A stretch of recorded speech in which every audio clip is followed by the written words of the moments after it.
खाना खा लीजिए। नहीं बाबा, हमारे सर में दर्द है तो हम सोना चाहते हैं, खाना रख दीजिए, रात में अगर हम उठे तो खा लेंगे। अच्छा ठीक है, आप जाओ आराम कर लो। ये सुन काशी अपने कमरे में आई और दरवाज़ा बंद कर लिया। वो वहीं दरवाजे पर बैठ गई। अभय के बर्ताव को याद कर वो बहुत रोते हुए बोली, नफरत करती हूँ मैं आपसे अभय प्रताप सिंह, नफरत। आपकी आज की हरकत ने गिरा दिया है आपको मेरी नज़रों में। काशी रोते रोते वहीं सो गई। कुछ देर बाद जब आनंद जी काशी का दरवाज़ा खटखटाया पर उसने दरवाज़ा नहीं खोला। उन्हें लगा कि काशी सो गई होगी। नीचे पानी लेने आए राजेंद्र जी ने देखा कि आनंद जी काशी के गेट के पास खड़े हैं तो उसने आनंद जी के पास आया और उनके कंधे पर हाथ रखते हुए बोले, चलो सो जाओ, वो वैसे भी पूरे दिन काम करती है, इतना थक गई होगी, नींद आ गई होगी, उसे सोने दो, जब उठेगी तो खा लेगी। वो आधी रात का वक्त घाट पर। अभय भी अब तक घाट पर ही था। वो सीढ़ियों पर लेटा था। राणा जब उसे आदमियों के साथ खोजते हुए वहां आया और उसे देखा घाट की सीढ़ियों पर लेटा देखा तो उससे बोला, हुकुम सा इतनी रात हो गई है, आप यहाँ और वो भी अकेले क्यों? आप नहीं समझ रहे हैं, बहुत समझ रहे हैं, बहुत से दुश्मन हैं आपके, कुछ भी हो सकता है। ये बोल के उसकी नज़र अभय के जख्मी हाथों पर गई। वो हाथ देख के घबराते हुए बोला, हुकुम सा ये क्या हो गया है और इतना खून बह रहा है, आप ऐसे ही बैठे हैं? ये कर उसने अभय के हाथ पर रुमाल बांधने लगा। अभय उठ के बैठते हुए बोला, राणा हमें यहाँ से जाना है।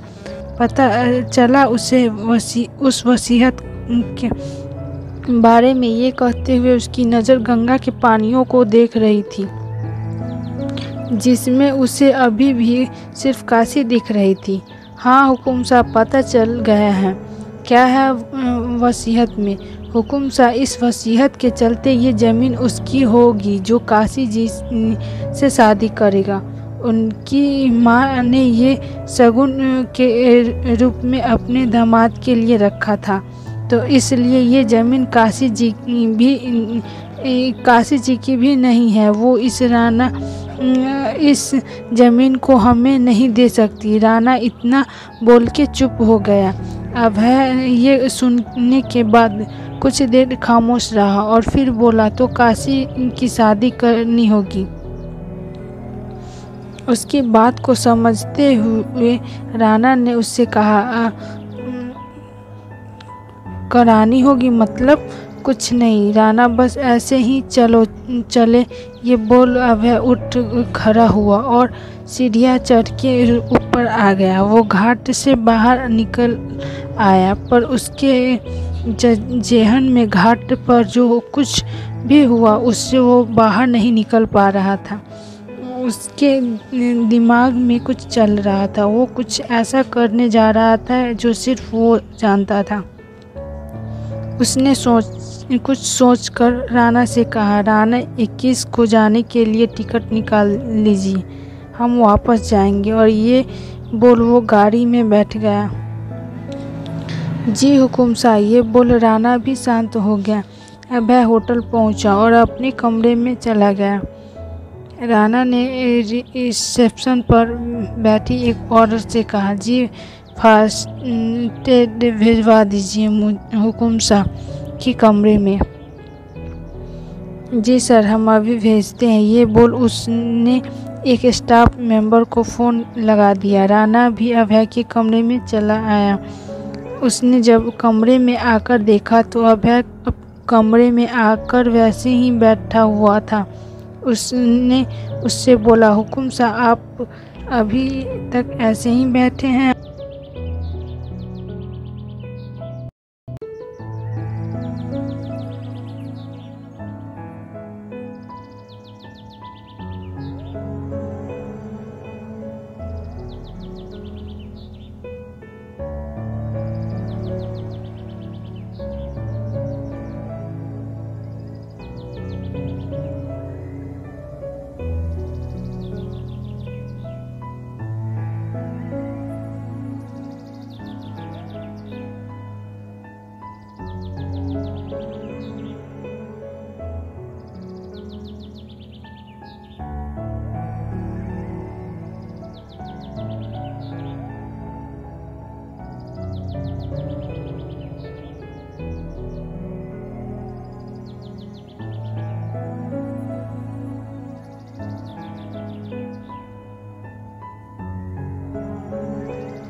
हम कुछ भी कर सकते हैं काशी, कुछ भी, तो बस आज रात दे रहे हैं, सोच लो, वरना सुबह वो होगा जो आपने सोचा भी न होगा। अभय बिस्तर से उठ के बाहर जाने लगा और दरवाजे पर आकर रुककर पीछे मुड़ के उससे बोला और कहा, काशी, खुद के साथ कुछ करने की कोशिश मत करना, क्योंकि आपको कुछ भी हुआ तो ये सब नहीं बचेंगे। मैं किसी को नहीं छोड़ूंगा। तब भी तो सोच लो क्या करना है। मैं नीचे बैठा हूँ। अभय ये बोल के चला गया।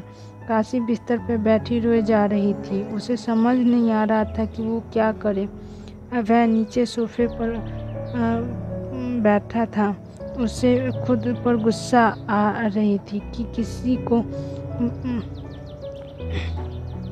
बता नहीं सकता था। वो फ़ोन निकालकर राना को फ़ोन किया। उससे बोला, राना, एक पंडित जी को लेके काशी के घर आ जाओ सुबह तक, पर उन्हें पता ना चले कि उन्हें कहाँ ले जाया जा रहा है, समझे? अभय ने राना से कहा और फ़ोन रख दिया। काशी को समझ नहीं आ रहा था कि वो क्या करे। सुबह का वक्त 4 बजे, शिवरात्रि का दिन।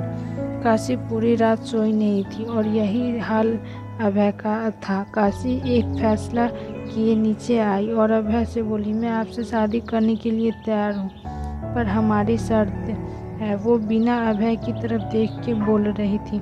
अभय ने बिना उसे देखकर कहा, बोलिए। आप आश्रम के बच्चों को कुछ नहीं करेंगे, जाइए तैयार हो जाइए। काशी वापस अपने कमरे में आ गई और तैयार होने लगी। आज यहाँ एक तरफ पार्वती जी के लिए सजाई जा रही थी और वहीं काशी अभय की पत्नी बनने के लिए सज रही थी। वो तैयार होकर नीचे आई। पंडित जी आ चुके थे। उसकी आंखों पर पट्टी बांधी थी। पंडित जी की आंखें खुली तो काशी को देख के हैरान हो गए। राना ने बंदूक उसके सर पर लगा के बोला, पंडित जी शादी शुरू कीजिए, और हाँ, ये बात यहाँ से बाहर न जाए, वरना आपके घर वाले मिलेंगे नहीं आपसे। पंडित जी भी डर गए और शादी कराने लगे। मंत्र पढ़ जा रहे थे। बाहर नगाड़ों की आवाज़ें थी। शिव जी की मस्ती आज पूरा बनारस झूम रहा था। यहाँ जहाँ आज शिव और पार्वती का मिलन हो रहा था, वहीं आज काशी अभय से बंधने जा रही थी। पंडित जी ने पूरे विधि विधान के साथ शादी कराई। अभय ने काशी के गले में मंगलसूत्र पहना के मांग में सिंदूर लगाया, पर काशी को जैसे कुछ असर ही नहीं हो रहा था। शादी पूरी हुई। पंडित जी चले गए। उनके जाने के बाद अभय ने काशी को देखते हुए कहा, तो आज आपसे काशी अभय प्रताप जी आज उसके जाने के बाद अभय ने काशी को देखते हुए कहा, तो आज से आप काशी अभय प्रताप सिंह हुई। वैसे आप जानना नहीं चाहेंगे कि हमने आपसे शादी की क्यों? उसकी बातें सुनकर भी काशी वैसे ही बैठी रही। उसे ऐसा खामोश देखकर अभय ने कहा, चलिए हम बता देते हैं। पहली तो इसलिए क्योंकि आपसे वो ज़मीन लेनी थी। जवान दी थी मैंने आपको कि मैं वो ज़मीन आपसे लेके जाऊंगा, और आपकी माँ की वसीयत के मुताबिक वो ज़मीन आपके पति की थी। शादी के बाद जो अब हम तो वो ज़मीन मेरी हो चुकी है। और दूसरा, आपके गुरूर को तोड़ने के लिए हमने आपसे शादी की ज़रूर की है, पर आपके साथ मेरा कोई रिश्ता नहीं होगा। आप यहीं रहेंगी इस सिंदूर के साथ, एक छोड़ी गई औरत की तरह। उसने ये बोला और गुस्से में जयमाला निकाल के फेंक दिया। ये सुन रही काशी ने उसकी तरफ हैरानी से देखा। अभय ने चश्मा उठाया और उससे आंखों पर लगाते हुए बोला, तो काशी अभय प्रताप से चलते हैं, गुड बाय। अभय इतना बोल के अपने आदमियों के साथ चला गया और काशी वहीं बैठ के रोने लगी। उसके आंसू जैसे रुकने का नाम नहीं ले रहा था। आगे की कहानी जानने के लिए सुनिए काशी एपिसोड 6। तब तक के लिए इतना ही। Bye, take care. जय हिंद, जय भारत।